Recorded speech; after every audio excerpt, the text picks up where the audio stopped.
Alhamdulillah nahmaduhu wa nasta'inuhu wa na'udzu billahi min shururi anfusina wa min sayyiati a'malina may yahdihillahu fala mudilla lahu wa may yudlil fala hadiya lahu asyhadu an la ilaha illallah wahdahu la syarika lahu wa asyhadu anna Muhammadan abduhu wa rasuluhu la rasula wa la nabiyya ba'dahu. Allahumma salli wa sallim wa barik ala sayyidina Muhammadin wa ala alihi wa ashabihi ajma'in. Amma ba'du, tabi'un.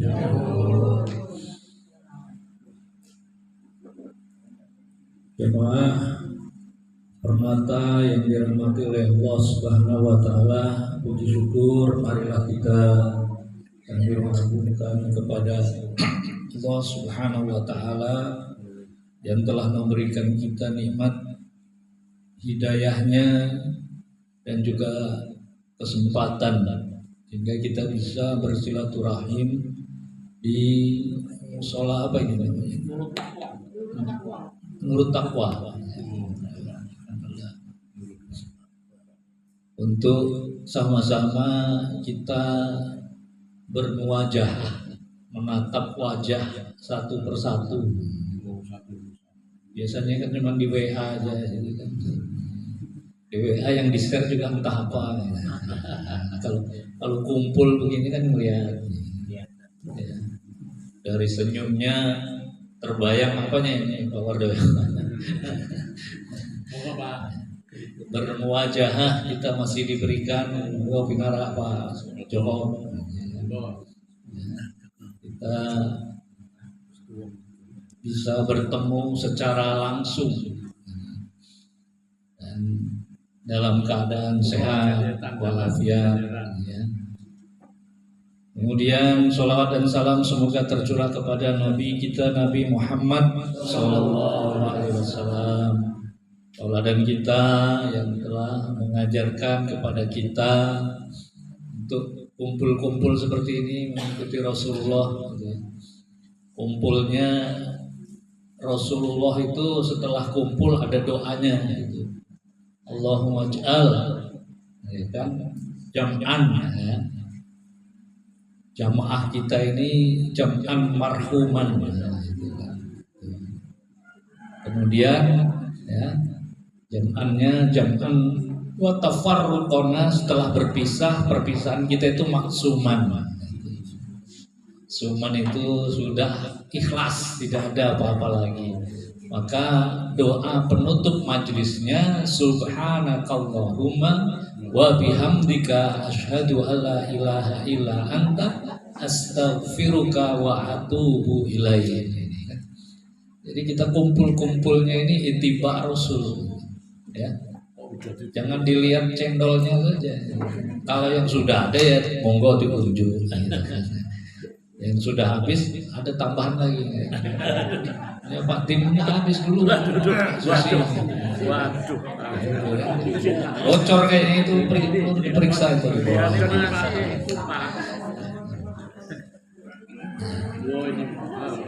Monggo, Pak Joko.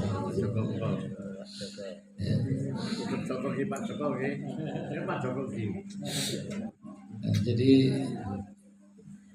kalau mengikuti sunnah Rasulullah SAW itu insya Allah ya, kita akan menjadi umat yang dengan harapannya kelak akan mendapatkan syafaat beliau di yaumil qiyamah. Amin ya rabbal alamin.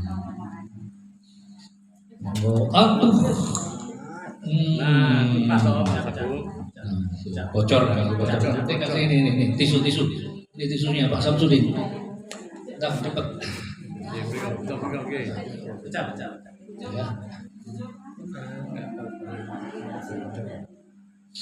Ya. Jemaah permata rahimakumullah. Pada hari ini ya, sudah hampir 3 kali saya tidak hadir. Artinya sudah 3 bulan bertemu udah beda tahun nih. Kemarin terakhir di rumahnya Ibu Di rumah saya sendiri ya kemarin pas nggak hadir, karena pas survei bayari sapi. Kemudian di rumah Bu Tuti ya, di rumah Bu Tuti 2 bulan yang lalu kebetulan saya ngisi pengajian ibu-ibu juga di Batara Nila itu pas hari Minggu juga waktunya. Pas di rumah Pak Waseso di Panjang itu juga, kebetulan juga ada kegiatan ya. Alhamdulillah hari ini saya bisa hadir di sini bersama-sama dengan jamaah Permata. Mudah-mudahan kehadiran kita ini tetap sebagai ibadah kepada Allah Subhanahu wa taala. Jamaah rahimakumullah, kita hari ini sudah berada menurut kalender Hijriah kita ini tahun baru sekarang ini 1448 Hijriah. Ini masih di awal bulan, yaitu bulan Muharram ya. Jadi kadang-kadang kita mendengar istilah Muharram dengan haram. Nah ini kadang-kadang sering karena haram dalam konotasi bahasa Indonesia itu haram itu tidak dibolehkan. Tapi haram dalam bahasa Arab itu adalah disucikan, suci. Sehingga pada bulan Muharram itu harus ada gencatan senjata, tidak boleh ada peperangan. Ya, tapi dulu orang kafir Quraisy merekayasa penanggalan itu juga supaya masih bisa berperang. Sampai sekarang ini antara damai, gencatan senjata Amerika Iran dengan enggak ini tutup tarik ulur ya gitu. Kemarin sudah dibuka, kapal sudah pada melintas Selat Hormuz. Hari ini sudah ditutup lagi kan gitu. Jadi nggak tahu pertama ini jadi turun apa enggak ini. Nah, ini peristiwa haram. Haram itu artinya adalah suci. Jadi ada 4 bulan yang disucikan dalam Islam itu. Di antaranya ya bulan ini adalah bulan Muharram, nanti ada Rajab, ada Zulhijjah dan Zulqa'dah. Hijrah sendiri tahun Hijriyah, kata hijrah sendiri sering kita maknai sebagai suatu perpindahan dari satu tempat ke tempat yang lain. Secara historis atau secara sejarah, hijrah ini dilakukan oleh Nabi Muhammad SAW beserta sahabat-sahabatnya dari kota Makkah menuju kota Yasrib pada waktu itu yang sekarang berubah menjadi kota Madinah. Dulu namanya Yasrib. Ya. Jadi sebelum Nabi datang di Yasrib itu sudah ada orang Yahudi dulu nanti. Maka hijrah yang dimaknai sebagai perpindahan Nabi Muhammad secara sejarah tadi, Nabi Muhammad dari kota Makkah ke Madinah ya, itu juga bukan karena kemauan Nabi sendiri, tetapi ada perintah dari Allah Subhanahu wa taala. Jadi peristiwa hijrah ini bukan kemauan Nabi sendiri ya. Hingga membawa beberapa sahabatnya untuk pindah dari kota Makkah ke kota Madinah, tapi karena perintah dari Allah Subhanahu wa taala. Nah, kalau kita lihat istilah hijrah ini pun sering dipakai oleh beberapa kalangan. Yang paling banyak muncul kalau kita buka media sosial, kelompok hijrah ini sekarang lagi digemari oleh para artis.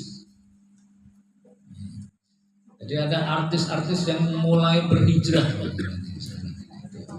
Ya, banyak artis yang tobat gitu. Ya.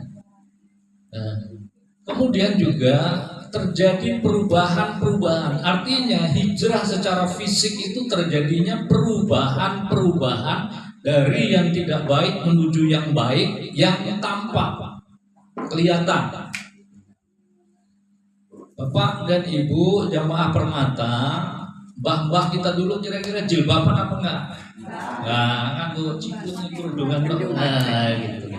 Sekarang terjadi perubahan. Nah, nenek-nenek sekarang sudah pakai kerudung semua, jilbab semua. Zaman dulu tuh. Ya. Ini perubahan atau hijrah. Ini juga termasuk peristiwa hijrah yang tampak. Gitu. Ya, yang tadinya tidak syar'i menjadi syar'i. Bahkan sekarang mulai ada penginapan yang syar'i, hotel syariah, bank syariah, jilbab syariah, ada lagi kan gitu. Kampung syariah ada, wisata syariah, semuanya yang tampak itu tadi dari yang sebelumnya terjadi suatu perubahan.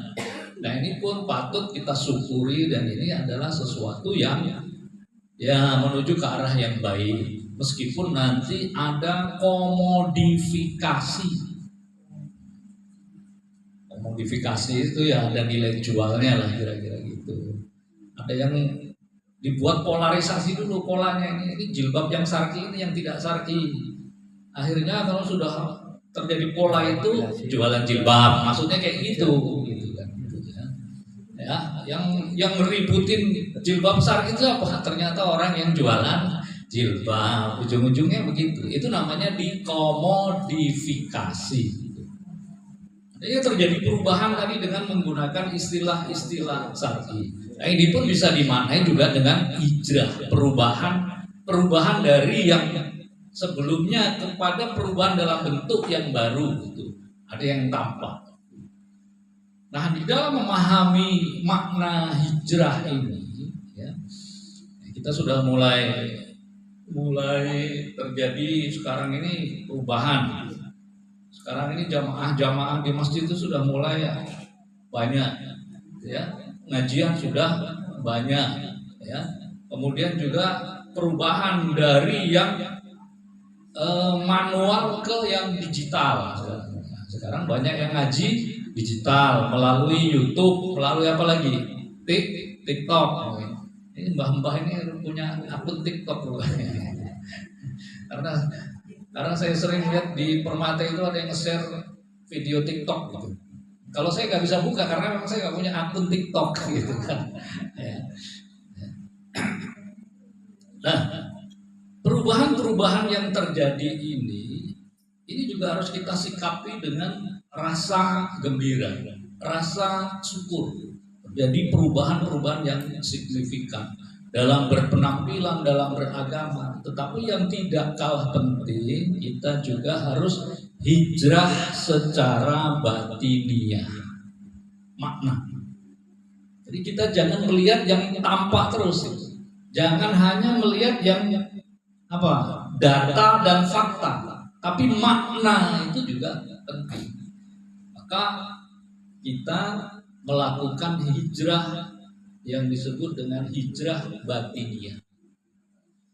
Yang menjadi persoalan di dunia saat ini bukan tenaga nuklir, tapi yang menjadi persoalan saat ini adalah masalah hati manusia.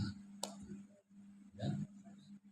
Ini makanya di dalam Al-Quran, ya ayyuhalladzina amanu ijtanibu katsiran minadh-dhon inna ba'da dhonni ismun.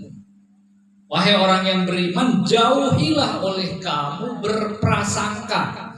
Ijtanibu katsiran minadh-dhon. Banyaknya prasangka itu jauhilah oleh kamu. Dalam surat Al-Hujurat itu, ijtanibu katsiran minadh-dhon. Kenapa kita diminta untuk menjauhi, banyak-banyak menjauhi prasangka? Inna ba'da dhonni ismun. Karena sesungguhnya setelah prasangka itu ada dosa. Ngerasani, kalau kata orang Jawa itu ngerasani wong, ngerasani lian gitu kan. Monggo Pinara. Ngerasani lian gitu. Nah, kira-kira ini sering kita lakukan atau tidak ya gitu kan. Ya, secara terang-terangan, secara fisik enggak gitu kan gitu ya. Tapi secara batiniah tadi pernah enggak kita ngerasani liyan? Malah kok koyo ngono. Wah, gitu kan gitu. Hah? Ya bapak-bapak yang sering juga, podo sama saja. Karena ayat itu tidak diturunkan kepada laki-laki apa kepada perempuan saja gitu kan gitu. Tapi ya ayyuhalladzina amanu justru ditujukan kepada orang-orang beriman. Ternyata orang yang sudah beriman pun masih sering itu kerasani tadi, zon berprasangka. Gitu kan. Makanya nanti kalau di dalam melatih ini orang Jawa itu olah rasa gitu. Jadi olah rasa itu menjernihkan batin, menajamkan batin gitu. Maka salah satunya menajamkan batin itu yang pertama harus dimengerti itu adalah diri sendiri dulu. Sebelum ngerasani orang lain itu ngerasani dirinya sendiri dulu. Saya ini merasa nggak kalau saya ini aku wongnya cerewet, nah gitu loh. Itu tuh namanya peka terhadap diri sendiri yang dalam wilayah filsafat Jawa itu disebut serawung. Jadi serawung itu adalah belajar mengenali diri sendiri secara batiniah. Caranya bagaimana? Ya kita bicara dengan diri kita sendiri gitu. Ya. Saya ini orangnya temperamental, saya ini emosional. Nah, dengan mengenali itu maka kalau kita merasa diri kita itu emosional, ya jangan marah kan begitu kan. Jadi kita tahu nanti kapasitas diri kita itu seperti apa. Jadi kalau dalam lakonnya orang Jawa itu langkah yang pertama ini namanya serawung. Mengenali diri sendiri. Kita ini kadang-kadang lebih paham orang lain daripada diri kita sendiri. Maka mulai dengan mengenali diri sendiri untuk menajamkan batin. Setelah kita mengenali diri kita sendiri, tahapan berikutnya itu seleh. Orang salah itu harus seleh, gitu ya. Orang yang salah mengakui kesalahannya, seleh. Kemudian minta maaf atau memaafkan. Kita ini sering banyak salah. Nggak boleh dilanjutin, jangan sering. Dan satunya lagi habis juga itu. Oh, susah. Oh, mati lagi.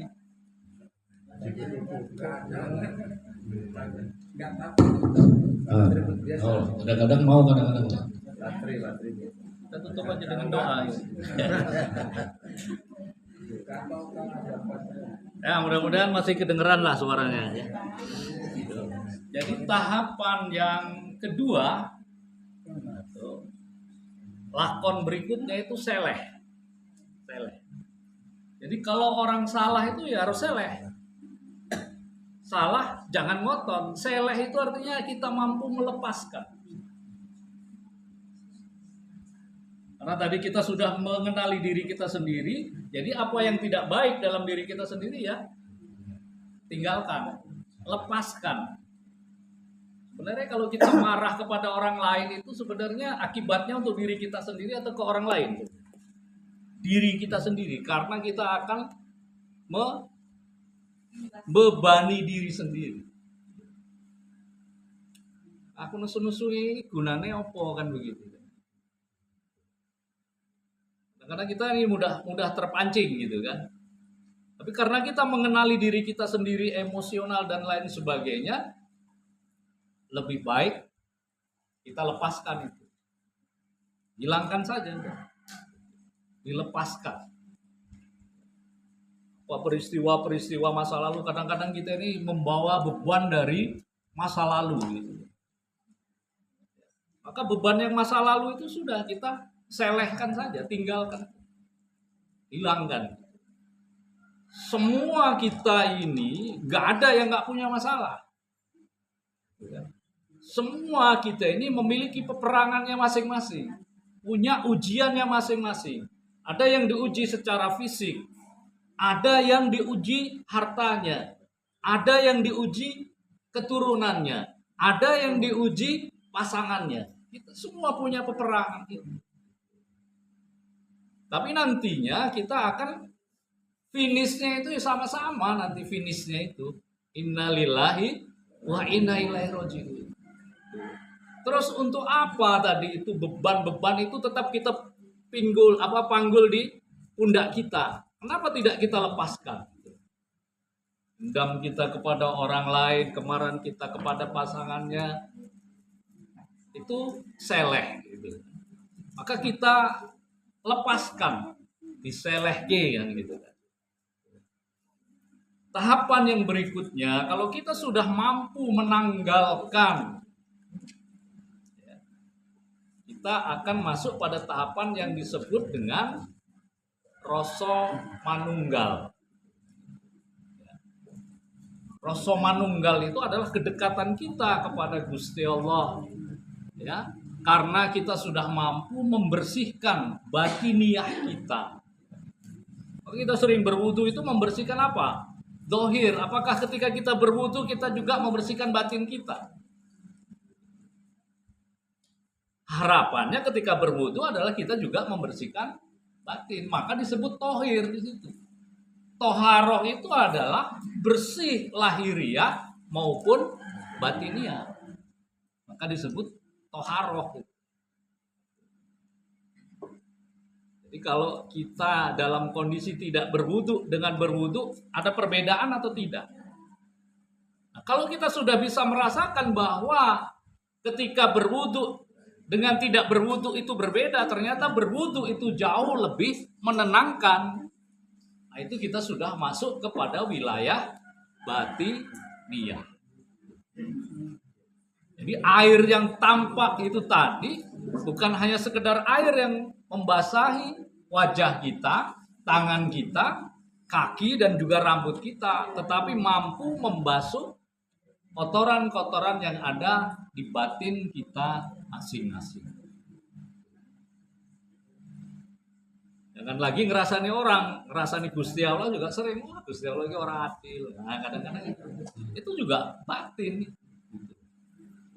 Aku wis poso, sholat, tapi yo kok ngini-ngini wae, nah, misalnya. Atau justru ada yang merasa sudah mendapatkan fasilitas, sudah mendapatkan apa yang diinginnya, tapi merasa kering, masih merasa ada yang kurang. Nah, disinilah ya kita lakukan apa yang disebut dengan itu tadi. Kita awali dengan serawung, seleh, dan kemudian akhirnya manunggal. Maka dalam bahasa Jawa itu orang yang sudah sampai pada tahapan membersihkan batinnya, tujuannya adalah supaya waskito. Dan waskito ini sering digambarkan kalau dalam dunia pewayangan itu Dewa Ruci. Kalau kita di dalam Mahabharata ya nggak ketemu itu kan gitu. Karena yang mengarang itu ada Dewa Ruci, melakukan peran itu adalah para Wali Songo yang mengajak orang-orang Jawa itu berhijrah gitu. Ya. Dewa Ruci ini muncul dalam epik pewayangan ya hanya dalam wayang Jawa. Wayang di luar Jawa ya nggak kenal Dewa Ruci kan gitu. Ya. Nanti ada Bimo itu ya bagian dari improvisasi para pendakwah Islam. Wali Songo itu sendiri mengajarkan sendiri supaya mudah dimengerti oleh masyarakat Jawa. Maka dalam masyarakat Jawa itu nanti akhirnya dikenal dengan tradisi apa? Satu suro. Sebenarnya istilah suro itu yang mentradisikan itu adalah orang-orang Syiah. Asyura itu diperingati oleh orang-orang Syiah mengingat tragedi Karbala, di mana Hasan dan Husain terbunuh ketika peperangan. Kepalanya dipenggal, dan disitulah peristiwa Karbala itu diperingati oleh orang-orang Syiah dengan istilah Asyura. Sebenarnya Asyura itu adalah ke-10 Asyura. Suro itu kan. Kalau orang Jawa suro aja. asunya nggak dipakai. Suro ya gitu ya. Asyuro itu 10. Maka kemudian orang-orang Islam, orang-orang Yahudi, Nasrani ini memperingati 10 Muharram ini adalah berpuasa untuk memperingati atau mengingat kepada nabinya. Maka para sahabat bertanya kepada Nabi, bagaimana dengan kita? Antum ahakku, kamu lebih berhak sebenarnya. Tapi untuk membedakan dengan orang Nasrani dengan orang Yahudi, berpuasalah Tasu'a, Asyura, 9 dan 10. Adapun yang mau berpuasa dari tanggal 1 boleh nggak? Monggo, silahkan. Tapi yang disebut oleh Nabi Muhammad SAW Tasu'a Asyura. Kapan itu akan dilaksanakan? Tanggal 9 Muharram, hari Selasa, 10-nya hari Rabu. Kalau versi kalender Hijriah. Versinya Nahdlatul Ulama sehari berikutnya lagi karena menetapkan 1 Muharram hari Rabu kemarin. Nah inilah ya. Bagaimana upaya kita setelah kita ini hijrah dengan fisik atau hijrah yang tampak? Kita semua sudah berhijrah secara kuantitas memperbanyak sholat. Tapi apakah sudah diiringi dengan kualitas sholat kita tadi? Sholat kita ini sudah naik apa belum? Atau hanya baru sekedar fisiknya saja? Sementara batiniahnya, nah inilah yang kemudian diajarkan oleh Ronggo Warsito itu, sembahing rogo ditambah sembahing jiwo. Dalam bahasa orang tasawuf, inilah yang disebut dengan syariat dan hakikat. Syariat itu ya tadi itu ilmu perintah, sholat, puasa. Tapi hakikat sholat apa? Hakikat puasa apa? Gitu. Tapi juga jangan hakikatnya saja. Orang dilakoni, maka harus ada torikoh. Orang Jawa nyebutnya tirakat. Kudu ditirakati gitu loh. Perintah sholat, ya dilakoni sholatnya. Maka akan sampai ke hakikat.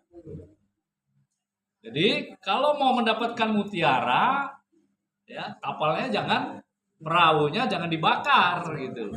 Tirakatnya harus bisa menyelam dan berenang. Ya. Nanti kalau udah dapat apanya? Mutiaranya sudah naik, perahunya nggak ada. Nggak bisa berenang pula kan gitu. Perahunya sudah ditenggelamkan. Inilah yang disebut dengan ya, hijrah batiniyah itu tadi untuk melengkapi hijrah-hijrah secara fisik, hijrah-hijrah secara batin harus juga melengkapi hijrah jasmaniyah kita. Karenanya jangan sampai kita ini capek menjalankan ibadah sholat, capek menjalankan ibadah saum, berpuasa cuman dapat lapar dan haus, tapi batinnya tidak mengikuti perintah. Inilah yang kemudian dipadukan dengan istilah syariat dan hakikat, tetapi harus diwujudkan melalui toreko atau tirakat. Kalau mbah-mbah kita dulu sering tirakat itu ya artinya sering berpuasa dulu. Ya, bangun malam sholat itu tirakat dalam rangka untuk mendapatkan apa tadi? Mencapai hakikat. Jangan hanya iling saja, gitu kan? Ya. Ada kan beberapa orang itu hanya iling saja, yang penting becik hati ini katanya, nggak bisa. Kecuali kalau udah bisa meninggalkan makan dan minum, nggak makan dan minum sama sekali, ya silakan kan gitu. Kalau masih makan dan minum, ya kita tidak akan bisa meninggalkan syariat. Makanya hijrah menurut Nabi Muhammad, mal al-muhajirun. Siapakah orang-orang yang berhijrah? Ya, Man hajaro manahallahu anhu. Orang yang berhijrah itu adalah orang yang meninggalkan apa yang dilarang oleh Allah Subhanahu wa taala. Apa yang dilarang oleh Allah Subhanahu wa taala? Jangan menyakiti hati orang lain. Udah itu aja.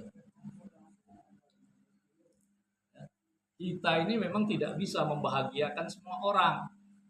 Tapi jangan pula sampai menyakiti hati orang lain. Siapa yang sering kita sakiti? Suami, anak. Suami, istri, anak. Itulah orang-orang terdekat yang sering kita sakiti.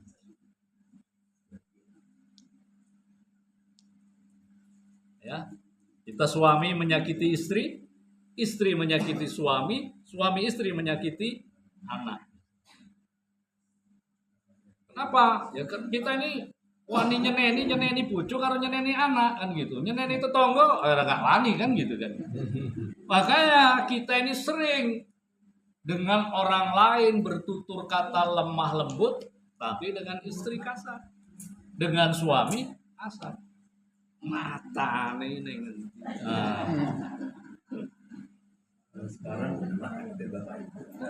Ya itulah artinya hubungan dekat itu tadilah yang maka kata Allah Subhanahu wa taala, kamu nantinya akan diberikan ujian dan ujian itu datang dari orang-orang terdekat. Anak digambarkan dalam Al-Qur'an itu aduun, musuh. Contohnya ada Nabi Nuh itu kan. Ya.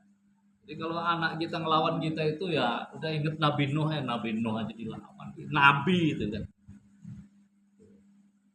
Kenapa kita sering marah dengan anak? Itu karena kita merasa apa? Ada apa? Relasi kuasa. Orang tua itu berkuasa atas anaknya. Gitu. Istri berkuasa nggak dengan suami? Nggak, beberapa. Ada beberapa dulu. Beberapa nggak ada, makanya saya nanya. Jadi inilah yang dekat itu tadi. Gitu. Makanya batin kita itu tadi, bagaimana membersihkan batin itu tadi. Maka memahami diri sendiri itu akhirnya nanti juga akan kita bisa dengan mudah akan memaafkan. Gusti Allah ya, kawula menika kaum lemah.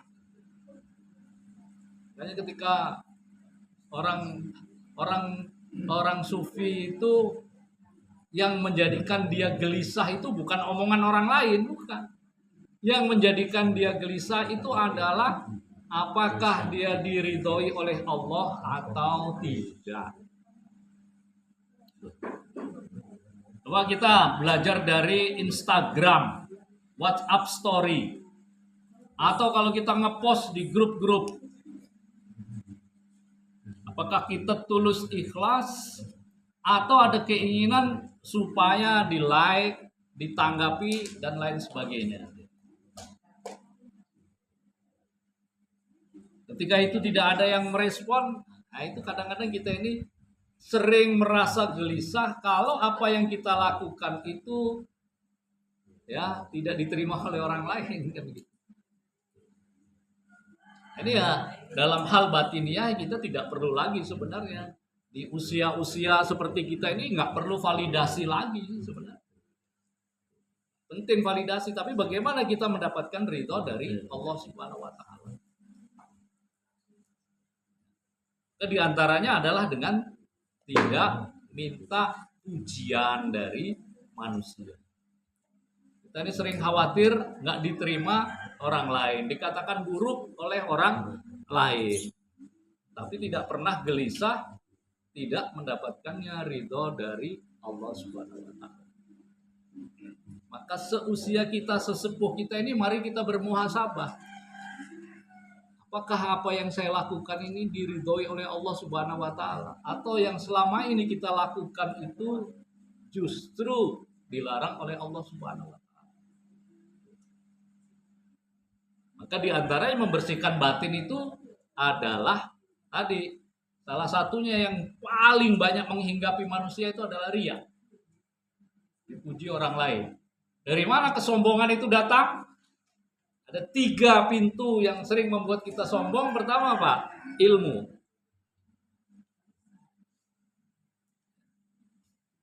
Kita sudah merasa ilmunya tinggi, ya, menganggap orang lain bodoh, tidak mau dikritik dan lain sebagainya.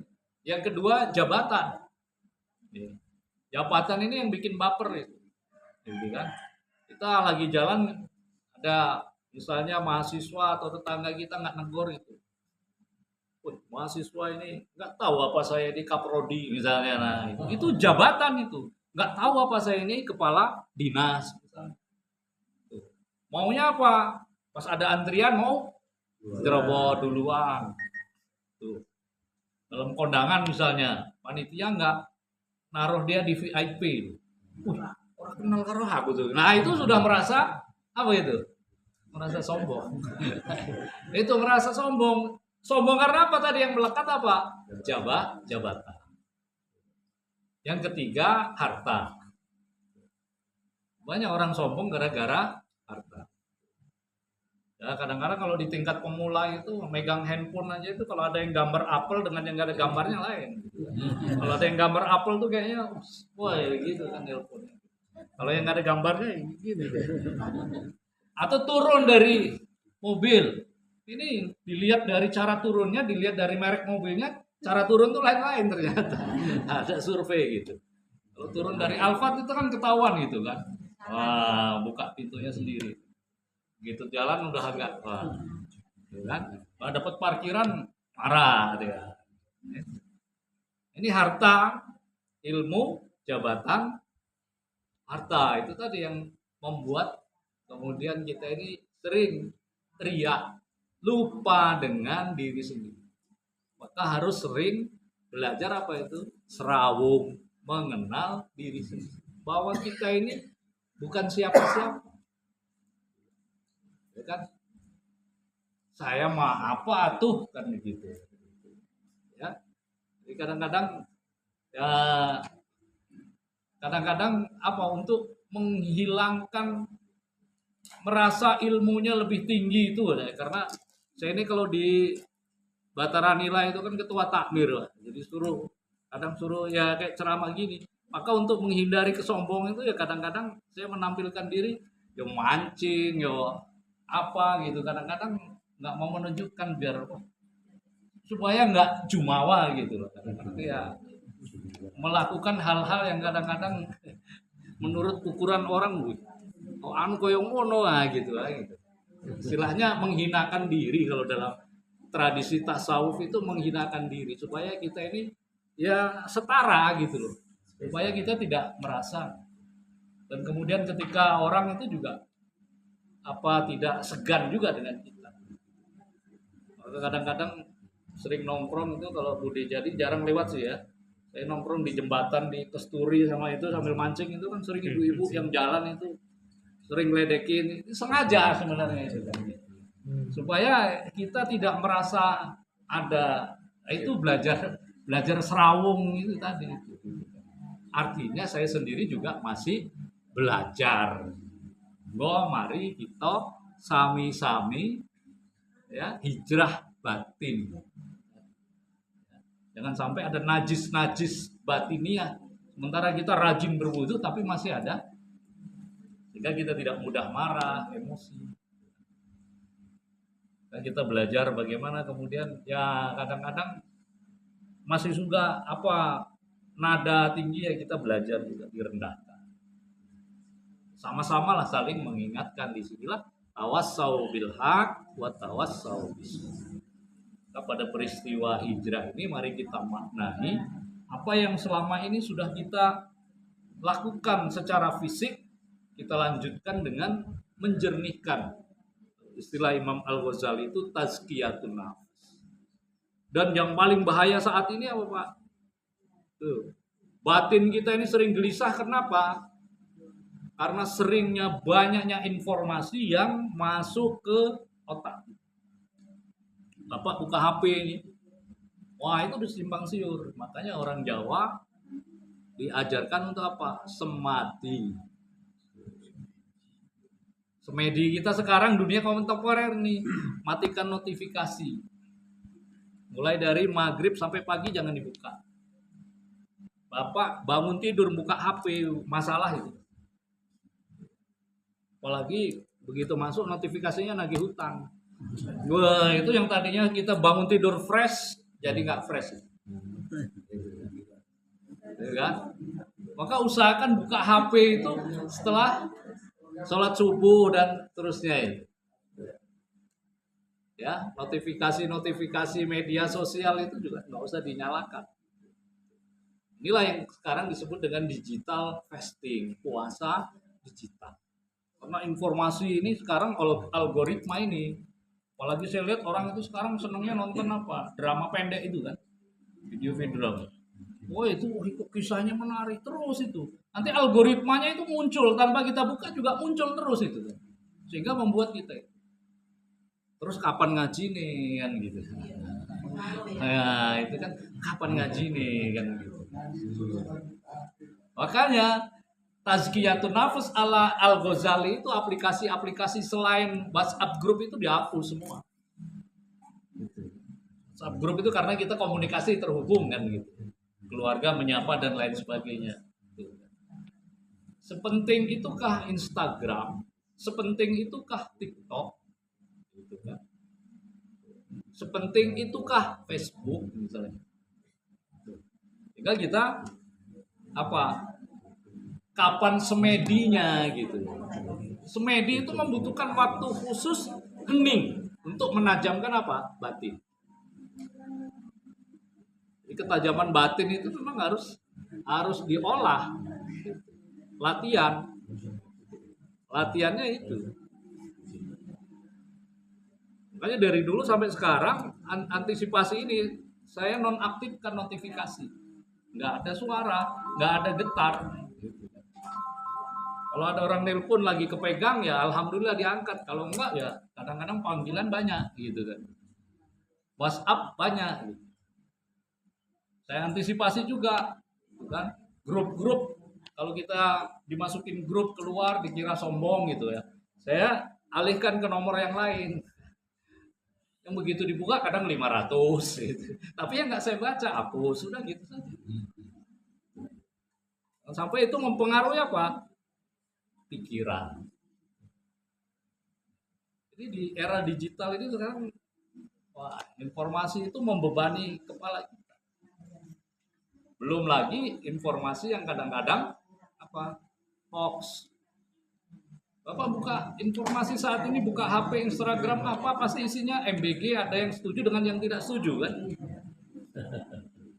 Terus kalau Bapak berpihak kepada yang setuju, berpihak kepada yang tidak setuju, apa untungnya, apa dapatnya gitu. Kan cuman ya bikin capek saja secara pikiran.